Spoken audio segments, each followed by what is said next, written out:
Dior Homme Parfum came back in 2025. This late 2024 release divided fans. It toned stuff down. It changed the DNA, and some people were not happy about it. But now in 2026, we have Rayhaan Obsidian. This is a darker, more masculine scent. If you like fully tested and completely honest reviews, then hit that subscribe button. It's completely free and will help the channel to grow. We're going to put these head to head, put them on skin, and see what these two fragrances are all about.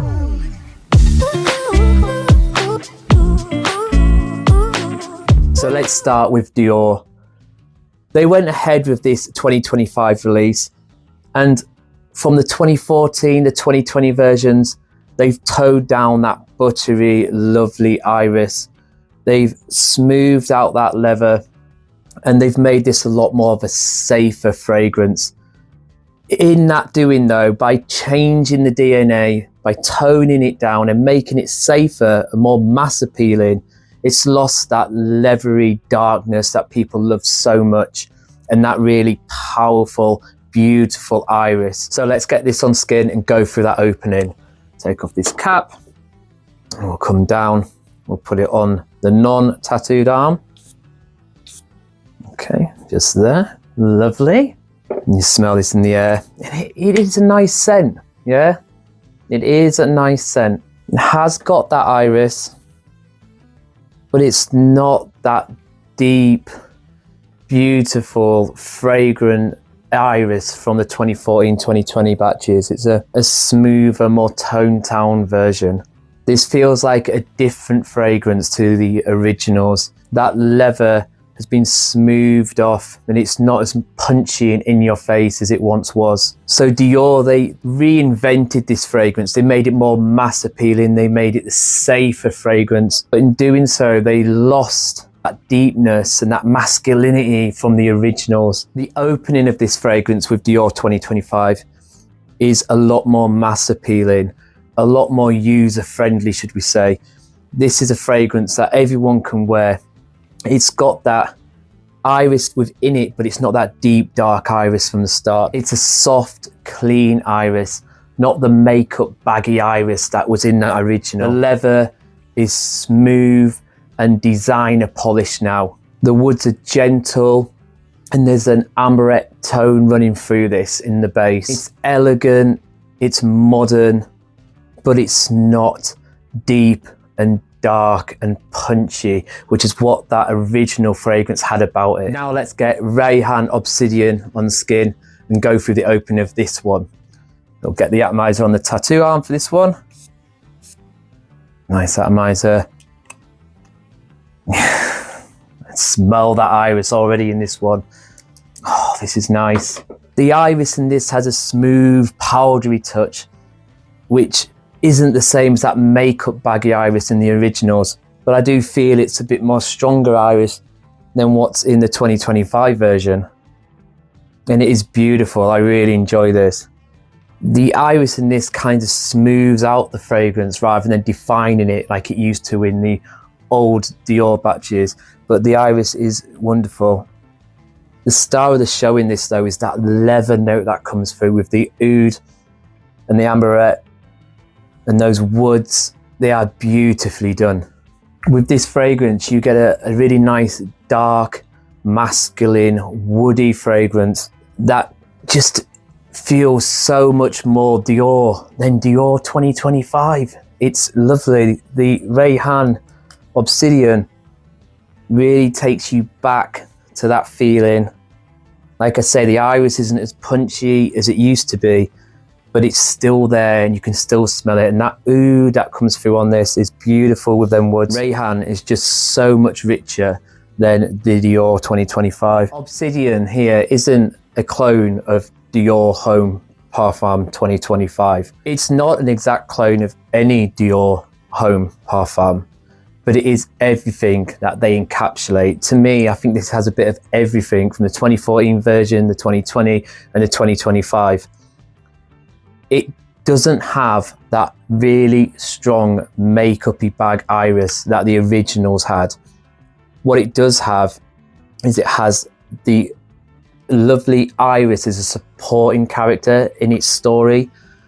The main characters are that oud and those woods and that leather, and they really push the show ahead, and it has this veil of iris over the top of it, which is beautiful.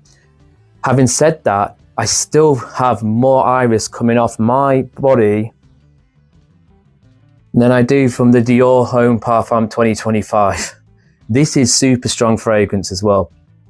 I can smell this one, I can smell that iris, I can smell that leather and that oud, those woods, they're all playing masculine, powerful fragrance.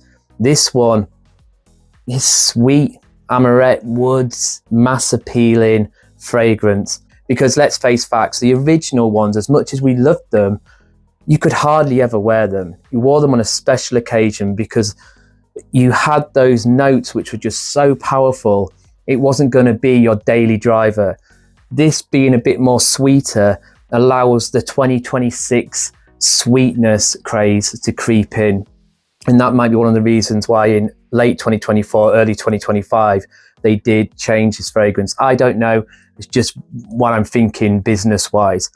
But this really gives you back those memories of the original formulas. So if Dior had a Middle Eastern cousin with a darker, more masculine scent with an iris veil over the top, then Rayhaan Obsidian would be that cousin.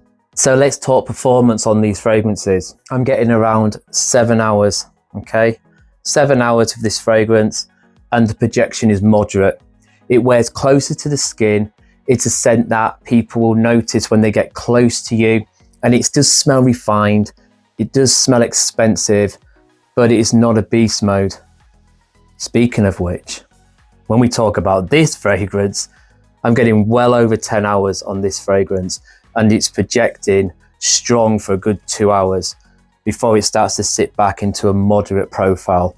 So this Rayhaan Obsidian is absolutely wiping the floor with Dior Homme Parfum 2025. This is heading towards beast mode territory. Over 10 hours, 2 hours strong projection, fantastic.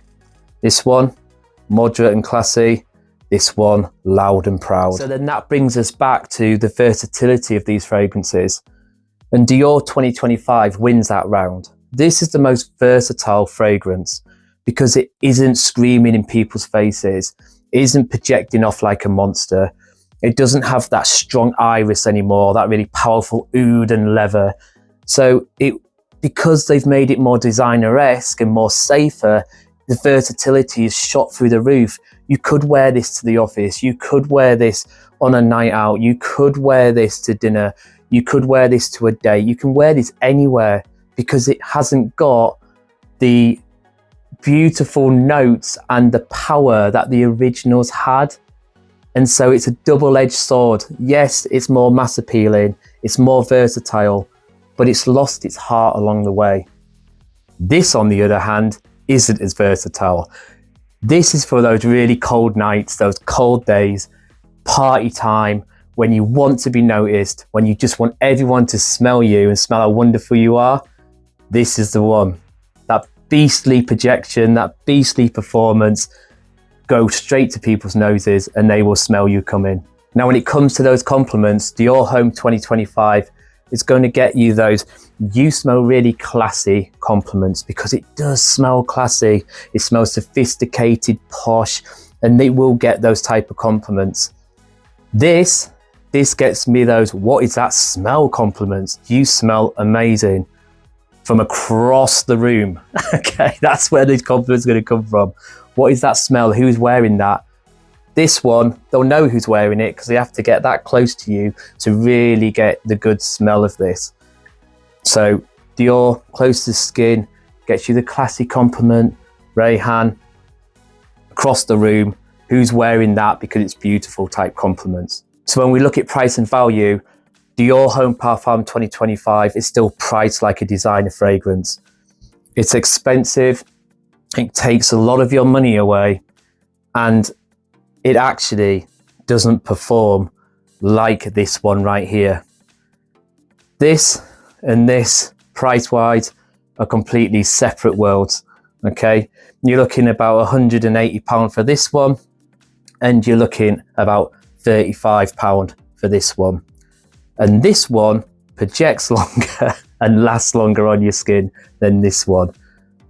So value for money, this absolutely wipes the floor with Dior. So let's get down to my final verdict on this head-to-head. With Dior Homme Parfum 2025, this for some people might feel like a bit of a letdown. Don't let me twist that though, because the scent itself is beautiful. It smells lovely, it smells classy, and it smells expensive. It is expensive. It also smells classy and expensive close to your skin. So the performance, like I say, isn't going to be beast mode. It's going to wear close, but it does smell very, very good. It just hasn't got that old DNA. It's lost its heart, like I said earlier. This, on the other hand, this gives you something from the old days. It takes you back to a time when you had that powerful oud, that powerful leather, that beautiful iris over the top, and it's absolutely gorgeous. And for £35, for over 10 hours longevity and over 2 hours projection, this, you want to pick this up. For me, Rayhaan Obsidian takes the win.